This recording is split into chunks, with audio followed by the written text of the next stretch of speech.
બધાને ભીખુભાઈ ખુવાણના રામ રામ. અમારે ભાણિયાભાઈ એટલે રણવીરભાઈ વિશ્યા જેવો લોક સાહિત્યકાર છે,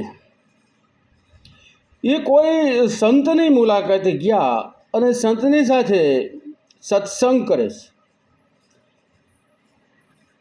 પણ એ વિડીયો ફક્ત 3.5 મિનિટનો છે અને એની માલપા નાડી વિશેની ચર્ચા છે. એટલે મને એમ થયું કે આના વિશે થોડીક વિસ્તારથી વાત કરવી. એટલે આપણા જે ઋષિમુનિઓ છે, આપણા જે સંતો છે, મહંતો છે, એ એટલા બધા મહાન થઈ ગયા કે જેઓનું એટલી બધું ભક્તિ, એટલું બધું ભજન અને એટલી બધી સાધના કે જેથી કરીને એ આંખું વીસી જાય એટલે એને થવાની દેખાતી. એવા આપણા સંતો મહંતો, આપણા એટલા બધા મહાન ગ્રંથો કે જેઓની માલપા તમામે તમામ આખા સૃષ્ટિનું એની માલપા બધાનું વર્ણન છે. પણ એ સમજવું બહુ ગ્રહણ છે, કઠિન છે. એ હારાથી સમજાય એમ નથી એવું. અને આપણા જે 1000 વર્ષથી આપણી ઉપર, હિન્દુસ્તાન ઉપર બીજા ધર્મનો રાજ આવ્યા.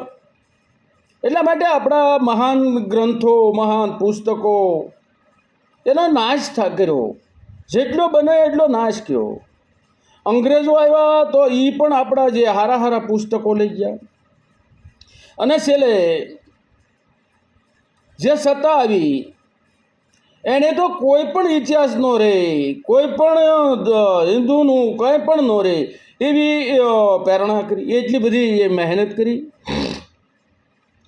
એટલે આપણી છેલ્લી પેઢીને તો મને લાગે છે ત્યાં લગી કોઈ પણ પ્રકારનું જ્ઞાન મળવા દીધું નથી. કારણ કે સ્કૂલની માઇલ પર પણ ધાર્મિક જ્ઞાન આપી ન કાંઈ. એટલે આ છેલ્લી પેઢી એની પાસે એમ કહી કે એને કાંઈ પણ નથી જાણવા દીધું, એટલે જાણતા નથી. નકર આપણા ઋષિમુનિઓ કે એટલું બધું એની પાસે જ્ઞાન હતું કે હજારો વર્ષ પહેલાં એણે જે લખી ગયા, જે કહી ગયા, એ આજ પણ વિજ્ઞાનને સ્વીકારવું પડે છે. આજ પણ વિજ્ઞાન માને છે કે ના, બહુ સાચી વાત છે. જે તેથી ઋષિમુનિઓ, તેથી આટલી બધી કોઈ પણ પ્રકારની ટેકનોલોજી નહોતી ત્યારે એ લોકોએ, તમે વિચાર કરો, પહેલી વાત તો એ કે આ નક્ષત્રની કોણે રચના કરી, આ નક્ષત્રોના નામ કોણે દીધા, આ ઋતુઓના કોણે નામ દીધા, આ દરિયાઓના નામ કોણે દીધા, ડુંગરાઓના નામ કોણે દીધા, ખંડના નામ કોણે પાડ્યા. ત્યારે ક્યાં એટલી બધી ટેકનોલોજી હતી? અને એ ઋષિમુનિઓ એ કાંઈ કહેતા, તેથી જે વૈદુક હતું એની માઇલ પર અનેક રોગના ઉલ્લેખ આજ પણ તમને જોવા મળે છે. તમે ધન્વંતરી નામનું પુસ્તક વાંચો તેની માઇલ પર હરેક રોગની વાત છે. તેથી ક્યાં કોઈને ખબર હતી? તેથી પુષ્પક વિમાનની વાત છે. વિમાનો તો અત્યારે આ ખનિજ તેલ નીકળ્યા પછી ત્યાં, એ પહેલાં એની માઇલ પર તમામ ઉલ્લેખ છે.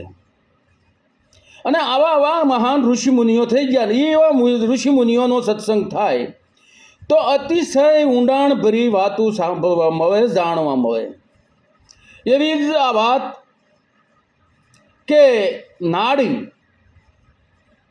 જેની ઉપર આખું આ તમામ હું તો એમ કહું કે 84 લાખ યોનિનું તમામનું બંધારણ નાડી ઉપર છે.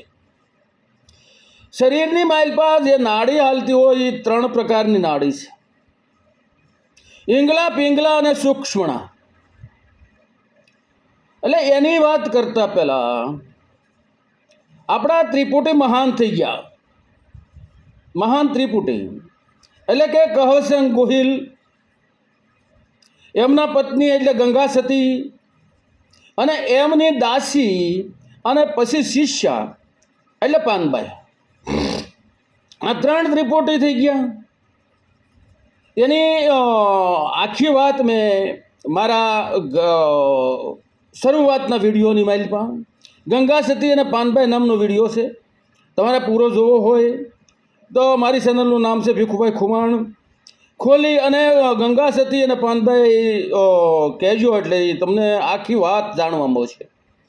એ કહસંગ ભગત તરીકે ઓળખાતા હતા અને કહસંગ ભગત આમ આવે છે નદીમાંથી સ્નાન કરીને અને આ બાજુ ગોહિલ ડાયરો, કારણ કે એ પોતે ગોહિલ હતા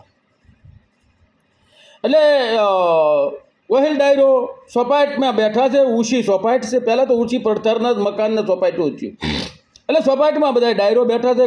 કાવા ઊભો થાય છે, આમથી ભગત હાલ્યા આવે છે નાઈ ધોઈને અને આ બધુંથી ગામમાંથી કોઈની ગા મરી ગઈ છે એને લઈને જાય છે અને એમાં કોઈએ મહર કર્યો પેલા એ ગા મૂકી દો. આ હવે આમાં ભગત મળે છે એ આખરે હજીવન કરશે. પણ આને કહસંગને ચારેક વર્ષથી ધર્મ સંકટ થયું, હજીવન કરવી કે ન કરવી, પણ પોતે નિર્ણય કરી લીધો અને ગાને હજીવન કરી. ટૂંકમાં કહું, હજીવન કરી બધા ડાયરો સપાટેથી હેઠા ઉતરી અને પગમાં પડી ગયા. કહસંગ પોતે પોતાને નિવાસસ્થાને ગયા અને ત્યાં હામાં ગંગા સતી ઊભા હતા. એણે કીધું કે આ ઉતાવળ નથી કરી, આપણને અહમ પોહાય નહીં, આપણે અહમ ન કરાય, આપણે અભિમાન ન કરાય. આ તમે ઉતાવળ કરી છે એ ભૂલ થઈ, તો એનું તમારે પ્રાયશ્ચિત કરવું જોઈએ. અને ત્યારે કહસંગ કહે છે કે હું પ્રાયશ્ચિત કરવું કે એ તમે જ તમારી છાતી ઉપર હાથ મૂકી અને તમારા અંદરના આત્માને એટલે કે તમારા માયલાને પૂછો કે આનું શું પ્રાયશ્ચિત હોય. અને પોતે રૂમની માઇલ પર વહી ગયા. 24 કલાક રૂમની માઇલ પહેર્યા અને બહાર નીકળ્યા. આ ગંગા સતી તો જાણતા જ હતા કે આનું પ્રાયશ્ચિત શું હોય.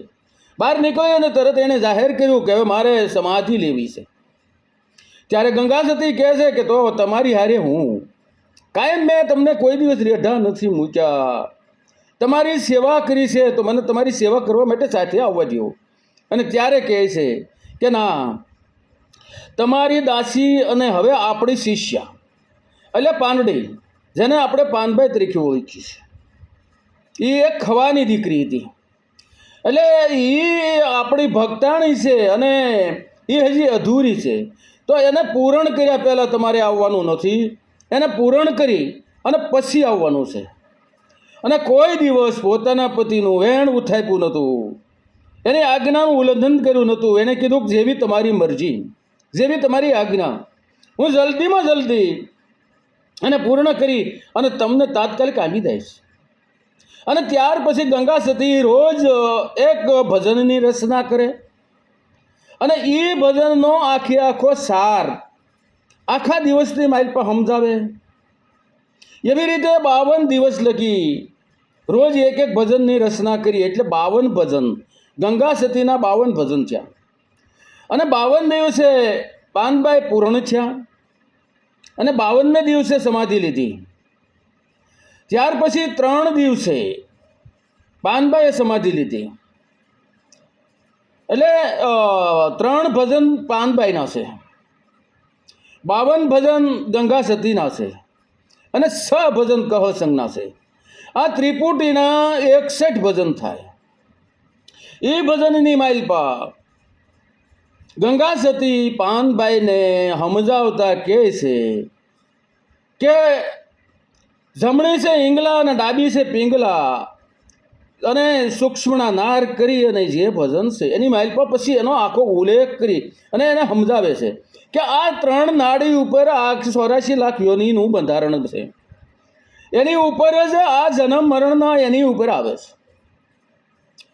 જો જ્યારે ઈંગલા નાડી હાલતી હોય અને ત્યારે બીજ રોપણ થાય તો એમાંથી બાળક જે જન્મે એ નર જન્મે અને પિંગલા નાડી હાલતી હોય ત્યારે જે બાળક જન્મે એ દીકરી સ્વરૂપે જન્મે, સ્ત્રી માદા સ્વરૂપે જન્મે. અને જો કોઈ જઈ સૂક્ષ્મણા હાલતી હોય, સૂક્ષ્મણા બહુ ઓછી હોય, ઝાઝો ભાગ ઈંગલા અને પિંગલા હાલતા હોય, સૂક્ષ્મણા બહુ ઓછી હાલે. પણ જ્યારે એ સૂક્ષ્મણા હાલતી હોય ત્યારે સત્સંગ થાય, ત્યારે કોઈ પણ ખરાબ વિચાર ન આવે. એ સૂક્ષ્મણા ચાલતી હોય અને બીજારોપણ થાય તો એની માલપા મહાપુરુષ જન્મે. એટલે એમાં સ્ત્રી અને પુરુષ બે પણ. કારણ કે જો ઈંગલાનો ભાગ હોય, જમણી નાડીનો ભાગ હોય કે ડાબી નાડીનો ભાગ, એમાં કયા નાડીનો ભાગ વિશેષ ભજવે છે, ભાગ ભજવે છે એ ઉપર હોય. જો ડાબી નાડી તરફી વિશેષ હોય તો સ્ત્રી તરીકે જન્મે અને જમણી નાડી હોય તો પુરુષ તરીકે જન્મે. પણ એ મહા થાય, મહાન પુરુષ અથવા મહાન સ્ત્રી, એનું નામ રોશન થઈ જાય એવા મહાપુરુષ જન્મે. અને જો એ ડાબી અને જમણી બે મિક્સ હોય અને જો બીજારોપણ થાય તો એની માલપા જે બાળકનો જન્મ થાય એ બાળક એટલે કે નો સ્ત્રી હોય નો પુરુષ હોય, પણ જે ડાબી કે જમણી કેનો વિશેષ ભાગ છે એની ઉપરથી ભલે એ પુરુષ તત્વનો હોવા છતાં પુરુષના અમુક ગુણ હોય, અને જો ડાબી હોય તો સ્ત્રીના તત્વ નહીં હોવા છતાં વિશેષ સ્ત્રીના ગુણ હોય. એટલે આ રીતે તમામે તમામ 84 લાખ યોનિની માલપા પછી જીવ જંતુ પશુ પંખી તમામને આ જ વાત લાગુ પડે છે. અને આવી રીતે ગંગા સતીએ પાનબાઈને આખું સમજાવ્યું છે. તો આપણા મહાસંતો પુરુષોએ જે કીધું એ આજ પણ વિજ્ઞાનને માનવું પડે છે, વિજ્ઞાન પણ જાણે છે. એટલા માટે કે આ નાડી તો માણસ ઘણાને વિચાર થાય કે નાડી એટલે હું. પ્રથમ તો જે આપણો શ્વાસોશ્વાસ ચાલે છે એને નાડી કહેવામાં આવે છે.